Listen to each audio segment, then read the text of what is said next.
Bienvenue sur Leadershift, le podcast qui fait bouger votre leadership. Bonjour, c'est Vincent. Bienvenue dans un nouvel épisode de Leadershift. Cette semaine, nous terminons l'étude des 4 dimensions du leadership transformationnel.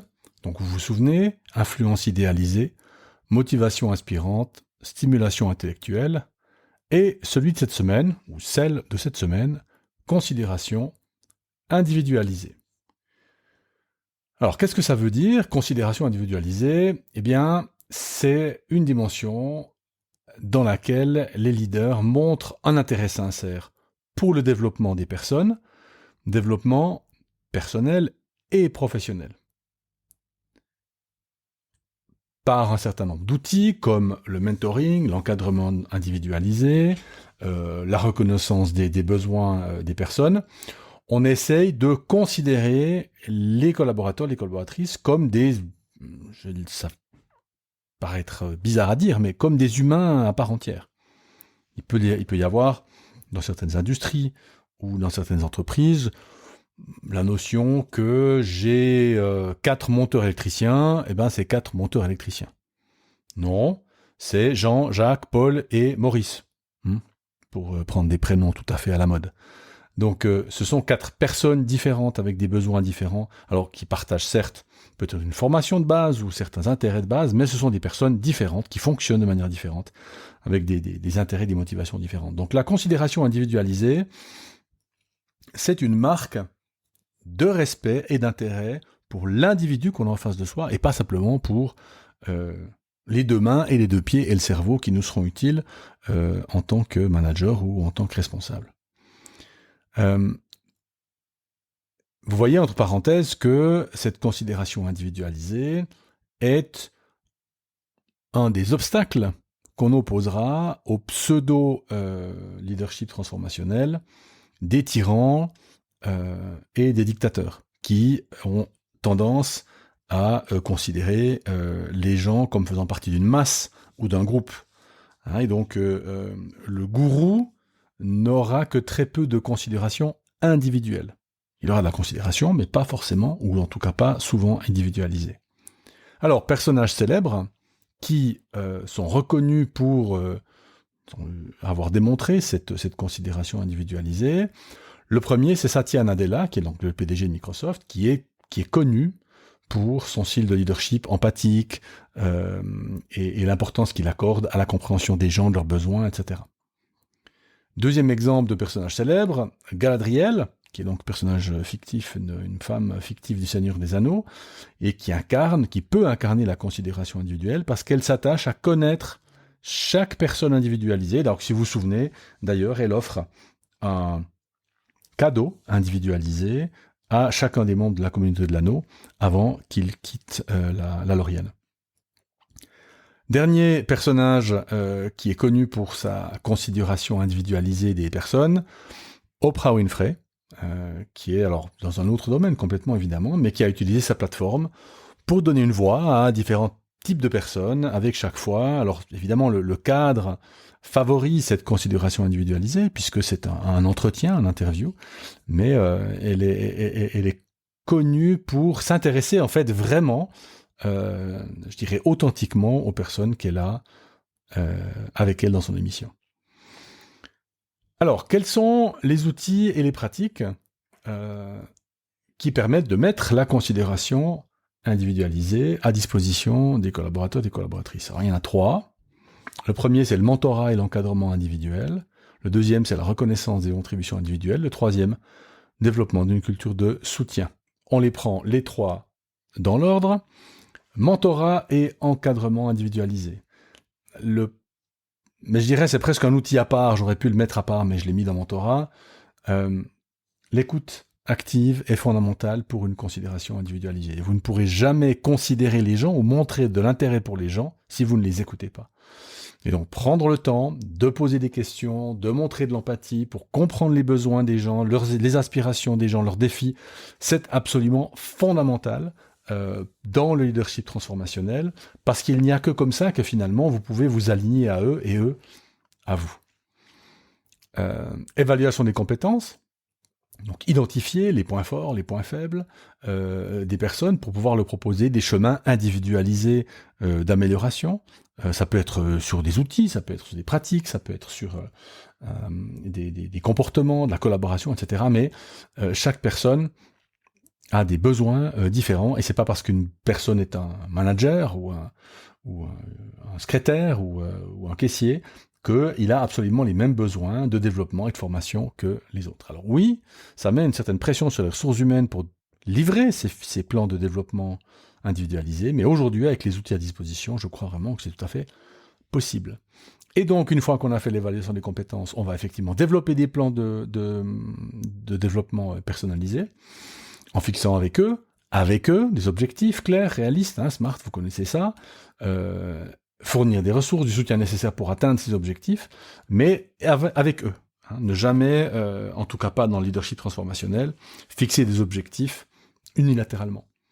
Évidemment, un feedback régulier qui va avec le développement du plan personnalisé et la considération individuelle, parce qu'il n'y a rien de pire que d'ignorer quelqu'un.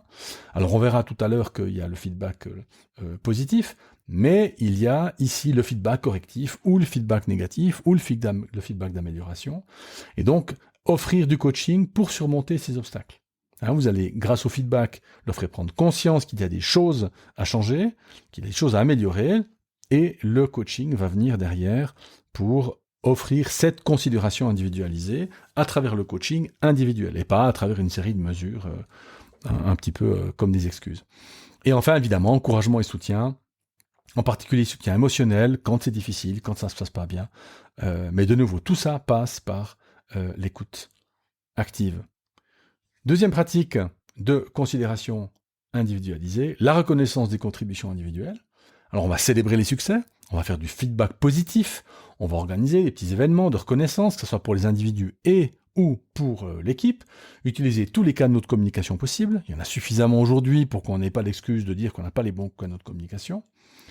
On va essayer d'offrir le plus possible des récompenses personnalisées qui correspondent aux préférences, aux besoins de chaque membre de l'équipe. Chaque personne, par exemple, il y a des personnes, vous allez les reconnaître devant l'ensemble du groupe, elles seront aux anges, et il y en a d'autres, vous allez les mettre en enfer. Donc soyez sûr de proposer des méthodes de reconnaissance, si vous voulez, qui correspondent aux préférences des personnes.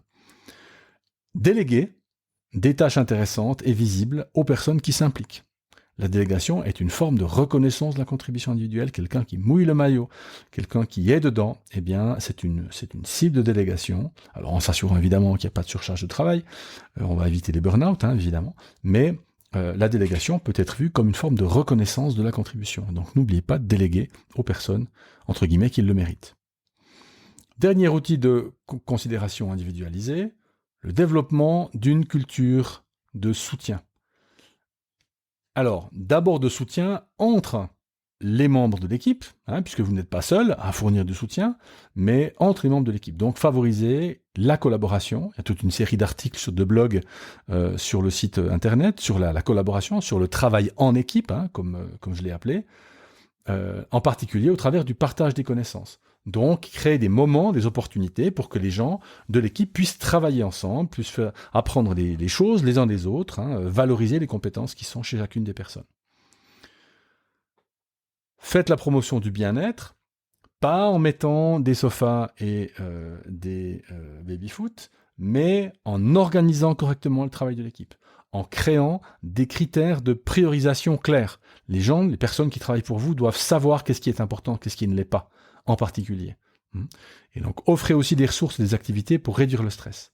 Et vous verrez que si le travail est bien organisé, si vous faites le tampon efficacement avec la hiérarchie, et si vous apprenez ou si vous aidez, vous coachez les personnes qui bossent avec vous à prioriser correctement, vous n'aurez aucun problème à avoir un stress qui baisse.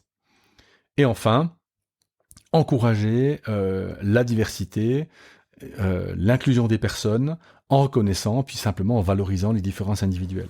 Vous avez évidemment un rôle d'alignement, de vision, qui se fait par ailleurs dans l'influence idéalisée en particulier, mais ici, puisqu'on est dans la contribution individuelle, on va évidemment essayer de valoriser les différences et les expériences personnelles et individuelle de chaque membre de l'équipe.